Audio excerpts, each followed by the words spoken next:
everyone, hello again and welcome to another episode of Parenting with Tumi. This video today is going to be on tantrums. Yes, tantrums. Every parent goes through those stages of tantrums, especially when children are from the ages of 18 months till about 3 years old.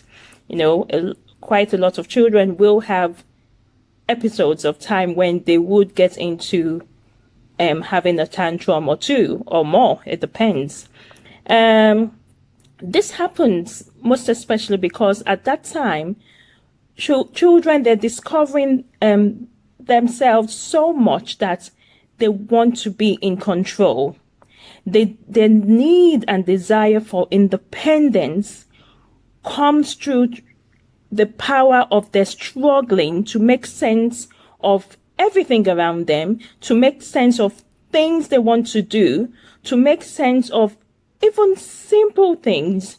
And for parents, it's always like children are going through a roller coaster of emotions, especially for toddlers, especially you've seen when toddlers from age 18 months to 2 years or more, there's so many emotions up and down because they're just on the move, on the go. They want to do everything.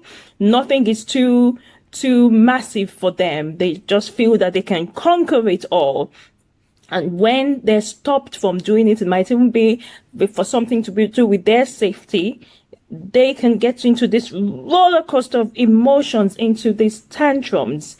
And here, just let's look out for a few points on how to prevent these tantrums as much as we can. Sometimes these tips work. Sometimes it will work for some things will work very well and some things wouldn't work so well. But I guess the thing we have to do is you be consistent about what you're doing and you keep trying till you find out what works for you, and you always will tweak it to your child's emotions and personalities. So number one is be prepared. Be prepared. In everything in life, we always prepare. Before you go out, most parents do this. They have a bag where you can put your child's things in it. So in that bag, make sure you have a toy, you have games, a couple of games that they can use while they're outside. You have a couple of books. You have snacks in case they're hungry. You have some water in the water bottle, especially when you're out and you're going to be out for a while in a place where you have to wait around. Sometimes you see you're in either a waiting room in an office or a doctor's surgery or the bank. And so to keep your child busy, so that's a very important one. Label their feelings. Every feeling has a label. Put into words what your child is feeling. So if they're saying, they want, chocolate, for instance, and it's not something you give them, or you have a routine of how you give chocolate, it might be a treat, which it should be once in a while, and maybe you're out and your child in the shop and they say, they're pointing to a chocolate and they're really having a tantrum because you're saying they can't have it. You say to them, oh, chocolate. Yes, that's chocolate. I know you really want chocolate, but it's tea time, or we have chocolate in a few days. Maybe it's the weekend, just label what you're trying to say to them so they can make sense of it. Another thing is, you redirect your child when they're going through a tantrum, and it might be there's an action they're portraying that you really don't like, or it might be dangerous. It's better to redirect that action to something positive. So sometimes instead of saying, maybe they have a sibling, for instance, they're hitting their sibling, instead of saying, sometimes because they're so angry, they're not even really listening to you. That's why when they're so young, they're toddlers or under 3.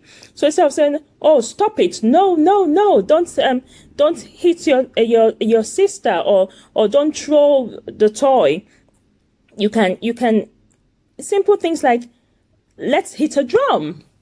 Or let's bang on the pillow, on the cushion, or let's bang on the drum, or let's throw some balls into the basket, or let's go to the garden and throw some things. So sometimes it's really about redirecting those actions so that they're not focusing on that roller coaster of emotions they're going through, but you are redirecting their actions and their emotions into something else. Because until they're calm, they really wouldn't listen to what you're saying or what you're trying to do or how you're trying to help. Then another point is, ask if they want you to help them. So if your child is struggling, you can give your child as much help as they require. You can give them as much help as they require. Then you take a step back. Sometimes as parents, because we love our children so much and we hate to see them unhappy or in distress, we try to help them through that emotion.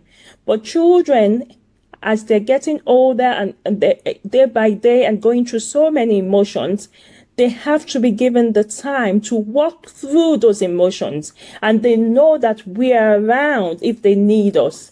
If they're not able to make sense of it or they're struggling, then we can step in. But help a little bit, then you step back, take a step back, and just let them go through that emotion. Let them have their time to just be able to learn how to self-regulate. You can always remind them that mommy is here or daddy is here if you need me. So that's a very positive way of dealing with it. Give your child a choice. Rather than asking or telling your child to do something, it's more empowering for them to offer. Rather than telling your child to do something, it's more empowering if you give them a choice. Even as simple as what they would, let's say they're getting dressed. Would you like to put on, or you're going out and they're trying to get dressed? Would you like to put on your shoes first or your jacket? Because sometimes they're still children, they're still learning. Their brain is already working in a certain way. So it might be that child's brain, their desire is to wear the jacket first, for instance. And you, because you're an adult and you have your own routine. And sometimes we use our own routine on our children without thinking about it, especially when they're very small, So, and you are saying, no, put your shoes first, then jacket. But really, the child, what they desire is to put their jacket on first, then their shoes. And really, at that point, it doesn't really matter. As long as they're doing those actions to get you out of the house, that's what matters. As long as they're still going to wear the jacket and the shoes. So, however they do it first, help them to make those clear choices and listen to your child. Please establish routines. Establish new routines. Let your child understand and provide routines that they know what to expect. And these routines give children a sense of security, and it helps them to prepare for what comes next. So they're not just moving and coasting around, and they just don't get overwhelmed, or they don't start getting triggers. For example, let's say you're going out now. You can, as they're getting dressed and they're looking at you, you can say, first, and sometimes that's why it's good to use, if they're still really young, to use some picture cards, or if they can write, they're a bit older, they can even make a list of things that they're going to do, their to-do list.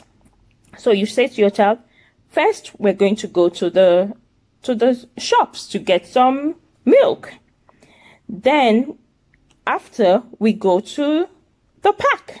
We go on the swings, we go on the slides, you have a good time.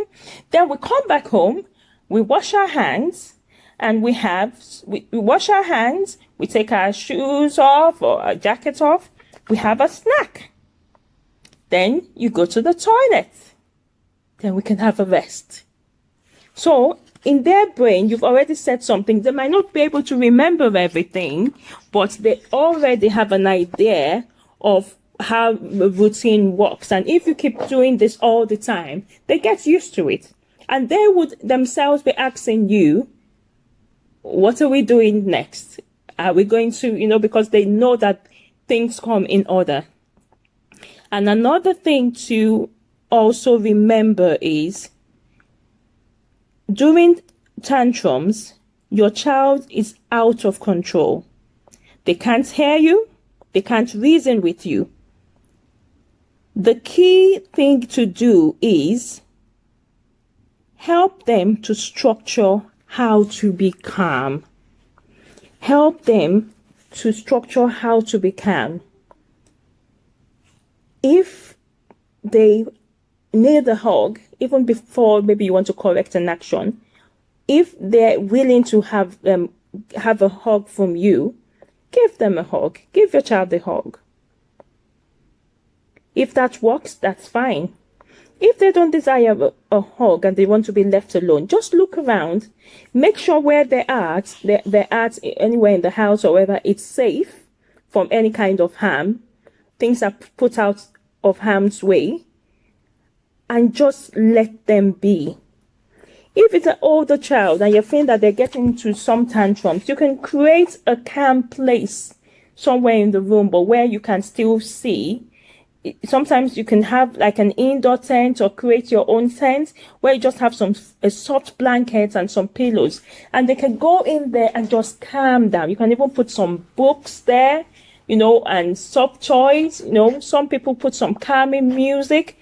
Whatever it takes, but because everybody at the end of the day, even we adults, have times when we just want to be. And children need that as well. So what I would suggest is all these things would help. They're just tips, You can find things that work for you as well. So I hope these tips would be useful for you and your child. Leave comments, let me know. Till next time, happy parenting. Don't forget to share. Don't forget to subscribe and like, and have a lovely, lovely day. Bye.